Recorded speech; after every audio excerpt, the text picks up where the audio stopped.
What's up guys, welcome back once again to do reviews. Today I'm going to be doing another epic gaming build. I'm going to do it all inside the Quantum Mesh, which is a new case by Aerocool, using all these parts here, so stick around and see how it goes.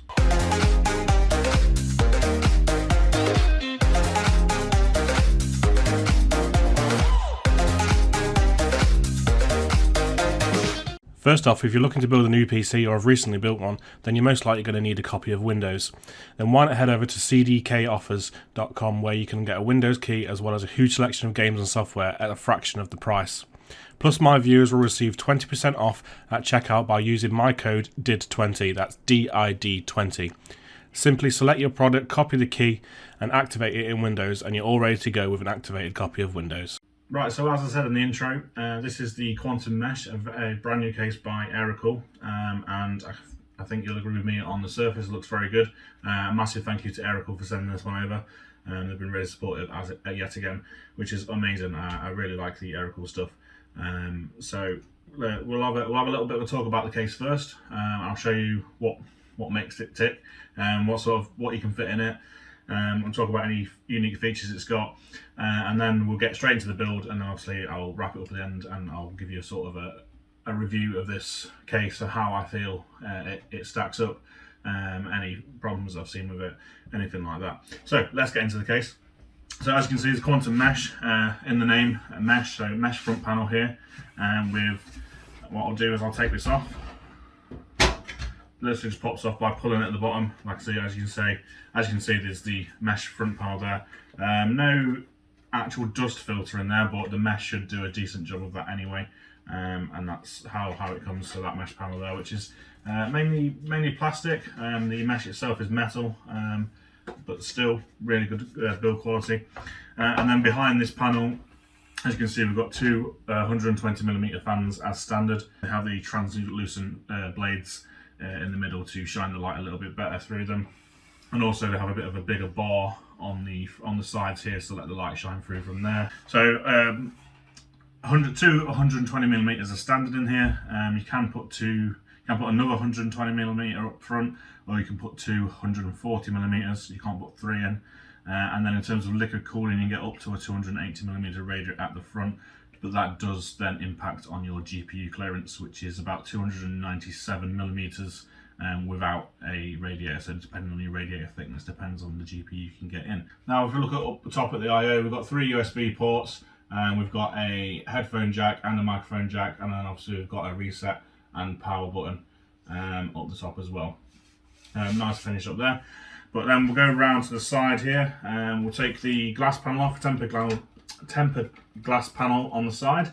We'll take these three screws off here, so we can just have a look. These are just finger tight, so nice and easy to get off. They do have a Phillips head on them as well, if you over tighten them or whatever, or if they're over tightened when you receive it, so you can get it off easier. And then that just falls away. Obviously be careful taking that off when you first do, so you don't drop it, but it was held on pretty well. So inside we've got like a sort of quick start guide, tells you everything about your case, if you need to go to that and see where certain things are and whatnot like that. So the interior of the case, we have standard support for up to ATX boards, so obviously anything below that but nothing above it. We have all your cable pass-throughs here at the sides to pass all your cables through. Pre-installed standoffs for an ATX board, which is good. There may be a few more actually needs to go in there yet. Need to put a few more in there to install an ATX board. Not a problem, they do come in a bag at the back. Other than that, like I say, there's not a lot more to talk about inside here really. Like I say, we've got up to 297mm clearance for GPUs, so even high-end GPUs should fit in here quite easily. Today we're going to be putting a 3080 Founders Edition in it, which should fit no problem because it's less than that anyway. Another notable feature, which is something I'm definitely going to test out because it is a feature that is noted on Aerocool's website and in the on the box and things like that, is there is space for 220mm fans on top of the power supply shroud, in order to push a bit more air into the graphics card. So we're going to test that out, and we'll see the temperatures on the graphics card that we get. Like I say, we've got Astro 120s at the front. We've also got an Astro 120 at the back. Again, the same fan, so you get three included ARGB Astro 12F fans, which is nice to see. These probably cost you about £35, so it's a good value add. I'll put the price for the case up on the screen as well for you. Other than that, we've got obviously your standard PCIe bracket at the back. Remove this top little panel here to get access to the screws, and then you can also put that back down to hold them down. Now these are, as with a lot of, well, all the Aerocool cases as I've seen so far, are all the sort of PCIe slots that you push out rather than unscrew and take out and reuse. So just bear that in mind when you're doing it. Take them out before you put the motherboard in. Well, I found it's a lot easier if you do that. Sometimes your motherboard gets in the way and it's harder to sort of pull them out. Yeah, so make sure you do that. Would be nice to see reusable ones, but then again, who's going to reuse them? I suppose not very often people are going to reuse them, so it kind of, I understand where they're coming from with that. So that's that. That's a power supply shroud with plenty of pass-throughs for cables at the bottom as well, so you can get all your front panel connections and everything up there.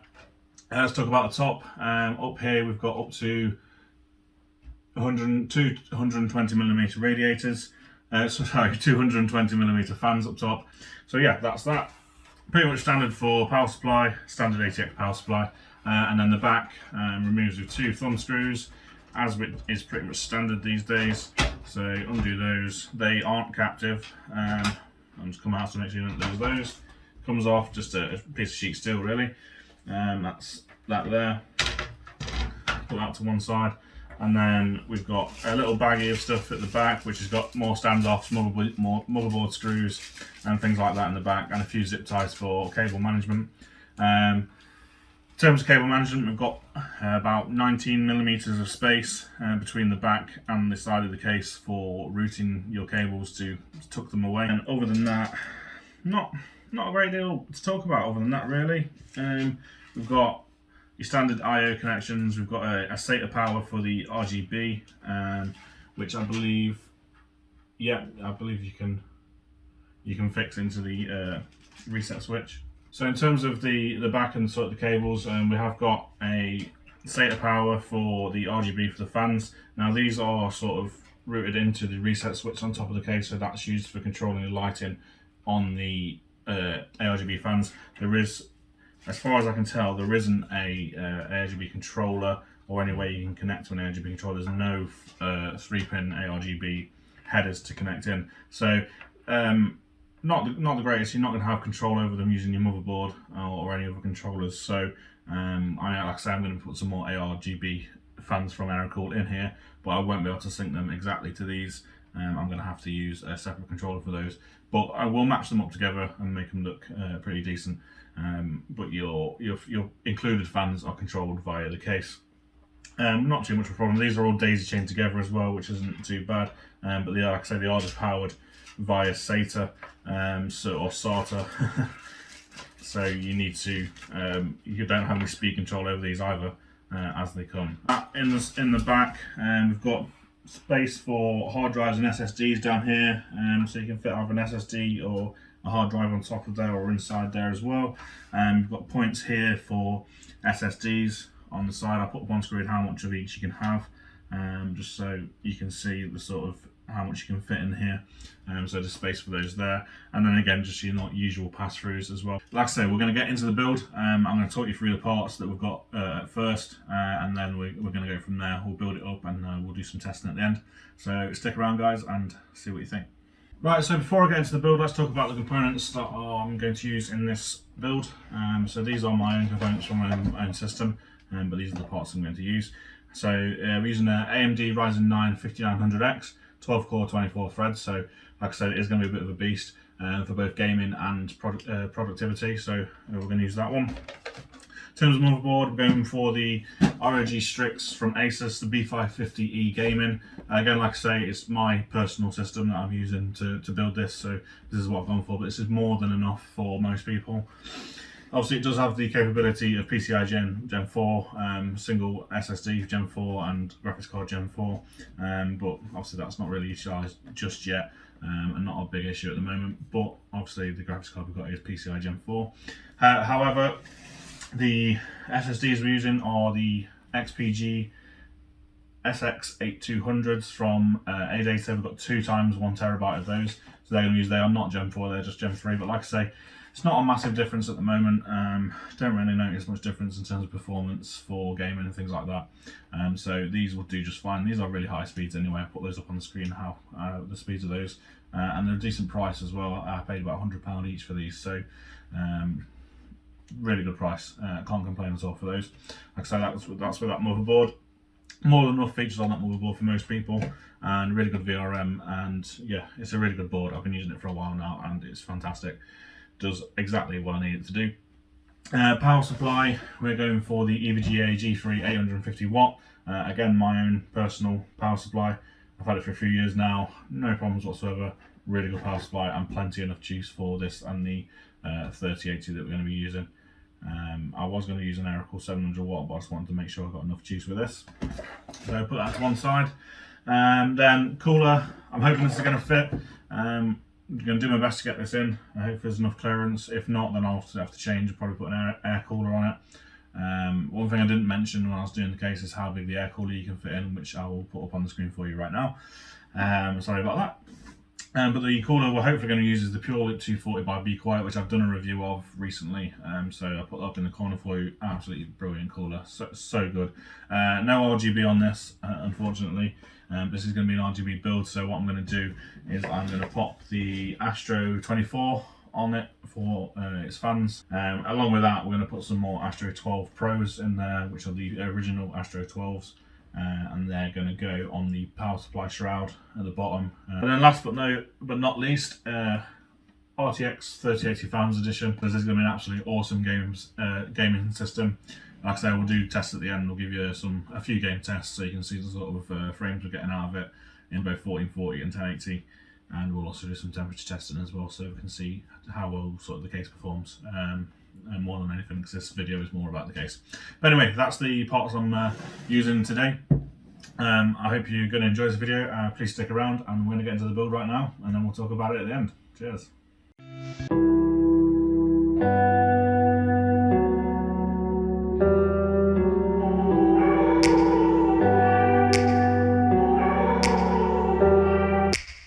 Take me back to a place where I felt at home. Take me back to a day when we weren't alone. Take me back to an age when the world felt small.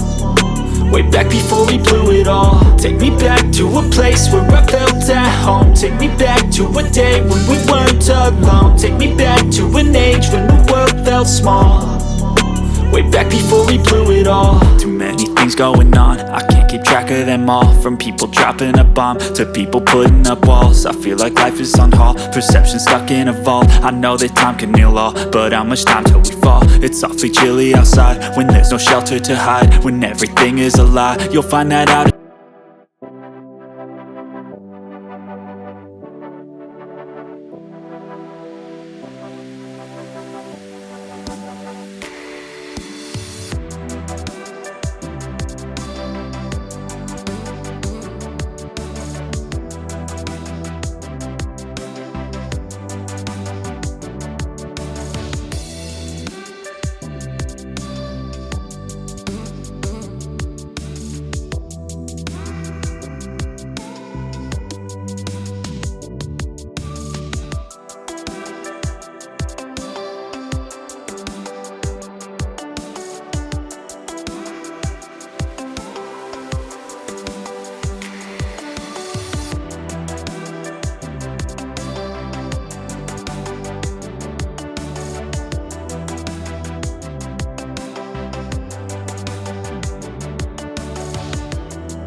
But as you can see, that's my epic gaming build in the Aerocool Quantum Mesh. Now I think you'll agree with me, well I hope you do, it looks absolutely fantastic, especially for a budget case with those 3 fans installed. It looks brilliant. And there's also quite a lot you can fit in such a tiny package. I didn't realise it was quite this small until I started really building in it, but it is quite a small case, but as you can see, it can fit some decent hardware in there, so there's plenty of space in there as well. Now, as you've probably noticed from the video, at the start I talked about I was going to put the Pure Loop 240 in it by Be Quiet, and as you can see there's an air cooler in it, which is the Dark Rock 4 from Be Quiet, which is still a great cooler.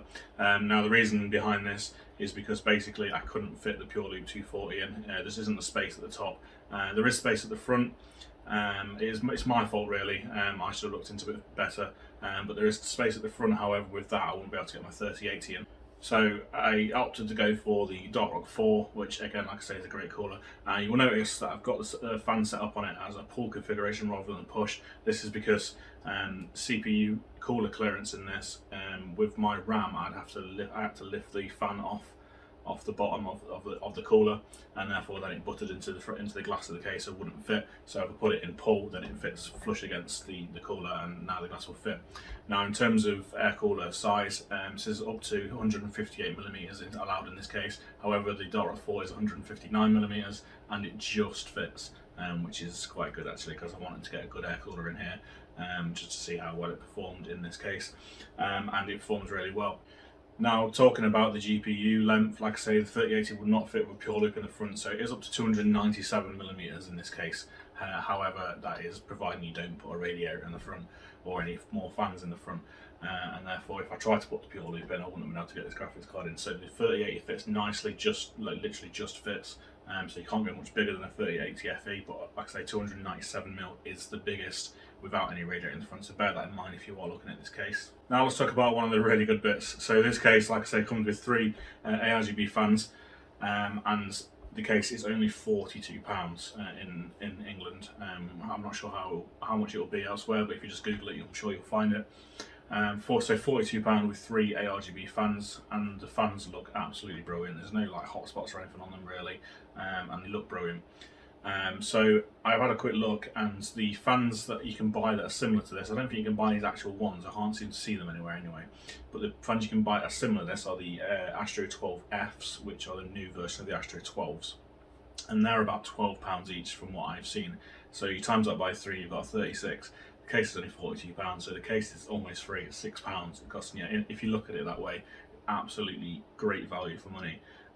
Like I say, this is more aimed at a sort of budget audience, but obviously you can fit high-end gear in it as well. So let me lead on and talk about issues with the case. Now, as I talk about issues with the case, bear in mind it's a budget-orientated case, so it's not going to have all the features of a more expensive case. So take these sort of with a pinch of salt.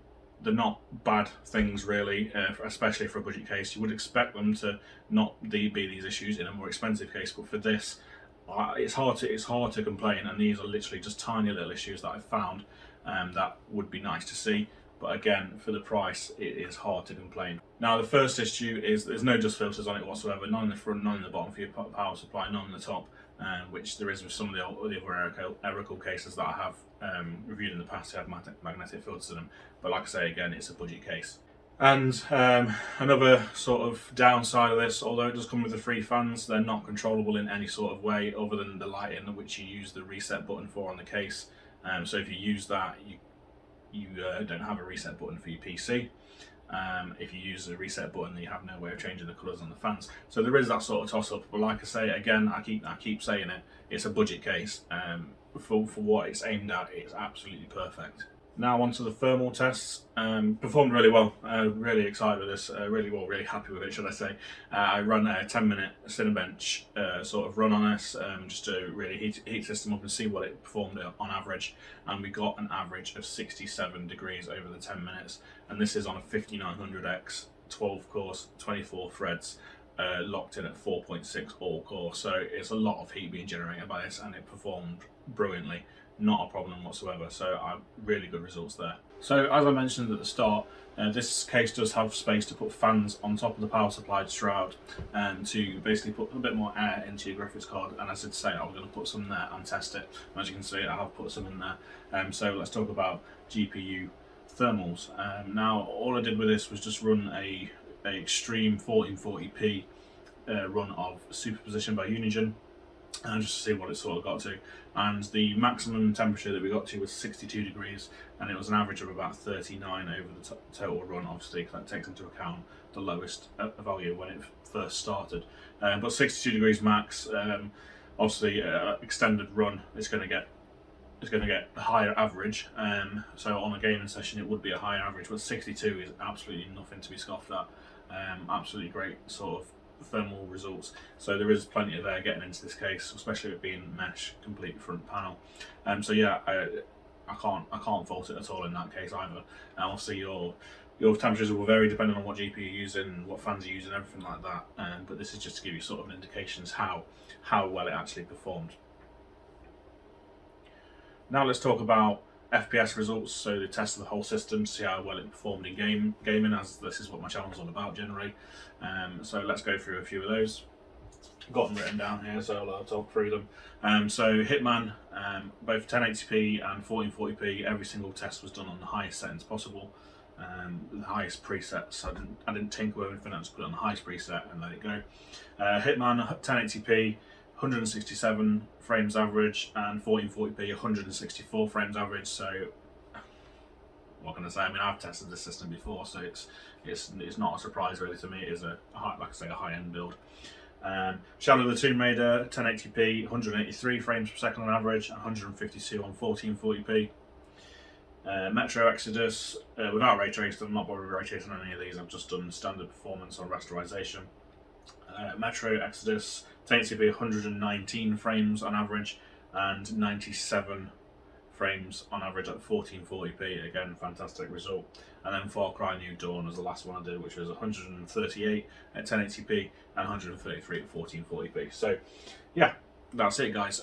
Absolutely fantastic build. I hope you agree with that. Really good build, a lot of stuff going into a small case, and it shows that you can build a high-end system in a small budget case, although most people wouldn't normally. So that leads me to wrap it up. And would I recommend this case? Yeah, in short, yes, definitely I would. I've shown it's got high-end components in it and works pretty well. However, like I say, I would more recommend this for a budget build. If you're spending £2,000-3,000 on a PC, then you're probably more than likely going to go for a more expensive case, a more premium case with more premium features. But for a budget build, absolutely brilliant. Definitely recommend it. It's really good. Aerocool impressed me once again. Sounds like I say this a lot about Aerocool stuff, but it is my honest opinion. They do some great products, especially in the budget arena. I've not tested many myself, but I've not really seen anything that comes massively close to them. And all their cases at the moment are very sort of unique looking. If you look on their website, which I'll leave a link to in the description below, look at all their cases. There's so many of them on there, and they're all very unique looking. There's nothing really like it on the market that I've seen that looks as good and for such a good price. And with them including fans and stuff, it's really good as well. So yeah, that's my conclusion really. Recommend this mainly for a budget build, although it would work if you want to save some money somewhere else, so you can afford a more expensive graphics card or more storage or a more expensive CPU, and you want to save money on the case, then this is capable of doing a high-end build as well, as you can see. I've proved it here. So yeah, that's it guys. I hope you enjoyed this video. I hope you liked the build. Please don't forget to leave any comments in the comment section below if you have anything to say about this case. If you want to know anything I have not covered it in this video, ask me in the comments below, and I will try and get back to you as soon as possible. I try and get back to everyone that leaves a comment. If I need to, I can speak to my guy over at Aerocool and clear things up if there's something I don't know. But yeah, I hope you enjoyed it. Don't forget to subscribe if you want to see more content like this.